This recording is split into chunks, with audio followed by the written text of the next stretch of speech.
आएको जिन्दगी हो हेर्नुहोस् सो जहिले पनि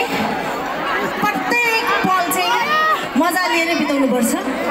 सब मजा लिउँ अर्को गीतमा तल पनि पिरालो तल पनि पिरालो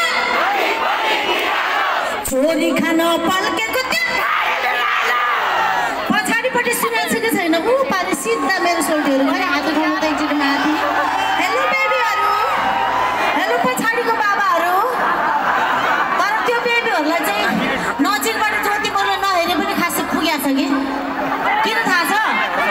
त्यतापट्टि अलिक अँध्यारो अँध्यारो छ नि त अनि अँध्यारो अँध्यारोमा गीतै सुनेर रमाइलो गर्नुपर्छ भन्ने छैन कि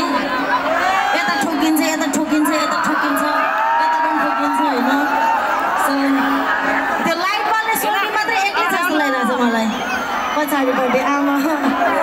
त्यो कोही नहुनेको म छु है केटा हो खासमा सेटिङ मिलाउने भनेको यस्तै भिडभाडमा हो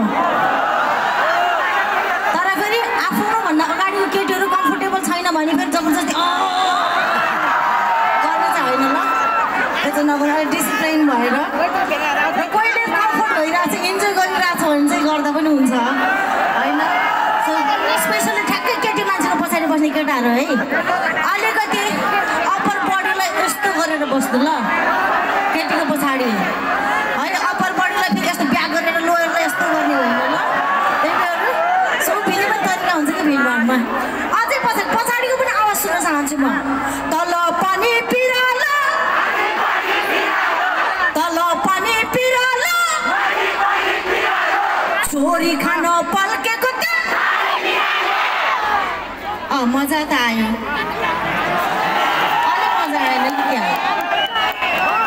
खास यस्तो हुनुपर्छ कि छोरी खान पल्केको त्यो सेक्सी बिरालो यो मजा आउँछ जस्तो लाग्छ ट्राई गर्ने हो छोरी खान पल्केको त्यो अझै खुलेर सेक्सी भनेको फेरि कम्प्लिमेन्ट हो केटी हो